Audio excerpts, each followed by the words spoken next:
بسم اللہ الرحمن الرحیم۔ السلام علیکم محترم ناظرین، آج کی اس ویڈیو میں ہم آپ کو بیان کریں گے کہ اللہ تبارک تعالیٰ نے سانپ اور مور کو جنت سے کیوں نکالا۔ ان دونوں نے ایسا کیا گناہ کیا تھا کہ اللہ تعالیٰ نے ان کو جنت سے نکال دیا اور ان کو بدصورت بنا کر زمین پر نازل کر دیا؟ اور چھپکلی نے ایسا کون سا گناہ کیا تھا کہ حضور پاک صلی اللہ علیہ وآلہ وسلم نے اس کو مارنے کا حکم دیا؟ سانپ اور مور جنت سے آئے ہوئے جانور ہیں۔ جنت میں گھومنے پھرنے اور کھانے پینے کو بہت کچھ تھا، لیکن جنت میں اکیلے اور تنہا ہونے کی وجہ سے حضرت آدم علیہ السلام اداس رہتے تھے۔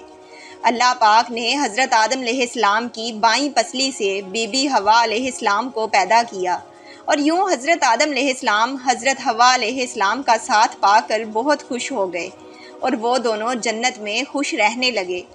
اللہ تعالیٰ نے ان سے ارشاد فرمایا کہ تم دونوں جنت میں جہاں چاہو گھومو پھرو، جو کچھ چاہو وہ کھاؤ پیو، لیکن خبردار اس درخت کے قریب مت جانا اور نہ ہی اس درخت کا پھل کھانا۔ اگر تم نے ایسا کیا تو تم ظالموں میں سے ہو جاؤ گے۔ سانپ اور مور بھی اس وقت جنت میں رہتے تھے اور وہ دونوں بھی جنت سے باہر آیا جایا کرتے تھے، اور اس وقت سانپ کے منہ سے ابرک کی خوشبو بھی آتی تھی، اور مور آج جتنا خوبصورت دکھائی دیتا ہے وہ اس وقت کہیں زیادہ خوبصورت ہوا کرتا تھا۔ جب وہ جنت میں رہتا تھا تب مور کے پاؤں بھی بہت خوبصورت ہوا کرتے تھے۔ ایک دن جب وہ دونوں جنت کے باہر آئے تو ان کی ملاقات شیطان سے ہوئی۔ شیطان نے ان دونوں سے کہا کہ مجھے بھی اپنے ساتھ جنت میں لے چلو، تو جواب میں ان دونوں نے کہا کہ ہمیں اللہ کا خوف ہے اور اس بات کا ڈر ہے کہ تمہیں اپنے ساتھ جنت میں لے جاتے ہوئے ہمیں کوئی دیکھ نہ لے، اس لیے ہم تمہیں جنت میں نہیں لے جا سکتے۔ اس پر شیطان نے اپنی دوستی کا واسطہ دیا کہ ہم جنت میں ساتھ رہتے تھے، مجھے بھی جنت میں لے چلو۔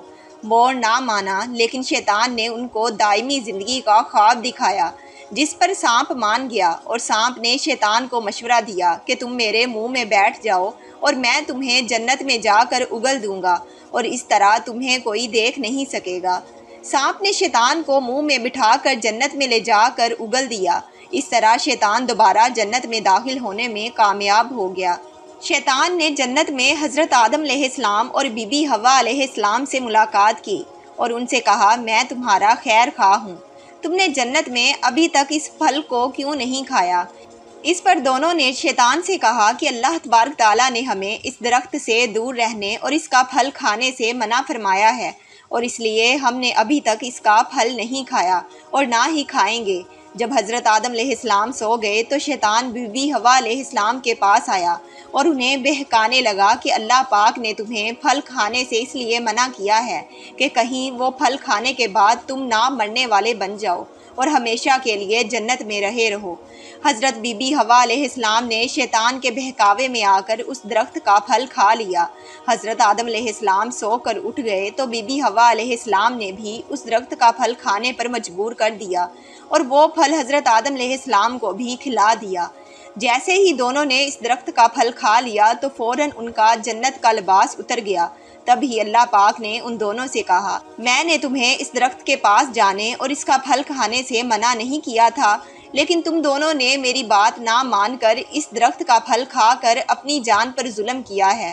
تبھی حضرت آدم علیہ السلام اور بی بی حوا علیہ السلام کو اپنی اس غلطی کا احساس ہوا اور انہوں نے اللہ پاک سے معافی مانگی، تو اللہ پاک نے انہیں معاف فرما دیا اور ان دونوں کو جنت سے نکال کر زمین پر نازل فرما دیا، اور فرمایا کہ زمین پر ایک خاص وقت تک تمہارا ٹھکانہ ہے اور تم زمین پر ہی رہو گے۔ اللہ پاک نے شیطان کو جنت میں لے کر آنے پر مور کی خوبصورتی چھین لی، اور جن پیروں سے وہ شیطان کو جنت میں لے کر آیا تھا انہیں بدصورت بنا دیا، اور جس سانپ نے مور کو شیطان کی مدد کرنے کا مشورہ دیا تھا اللہ پاک نے اس کے منہ سے ابرک کی خوشبو چھین کر سانپ کے منہ میں زہر بھر دیا، اور سانپ کی ٹانگیں چھین کر مور اور سانپ کو جنت کی اس خوبصورت جگہ سے ہمیشہ ہمیشہ کے لیے نکال دیا۔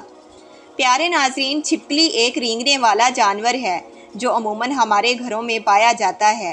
چھپکلی کی کچھ اقسام تو بالکل زہریلی نہیں ہوتی، لیکن بعض ایسی زہریلی ہوتی ہیں، اگر وہ کسی انسان کو اپنی زبان لگا دے تو انسان مر سکتا ہے۔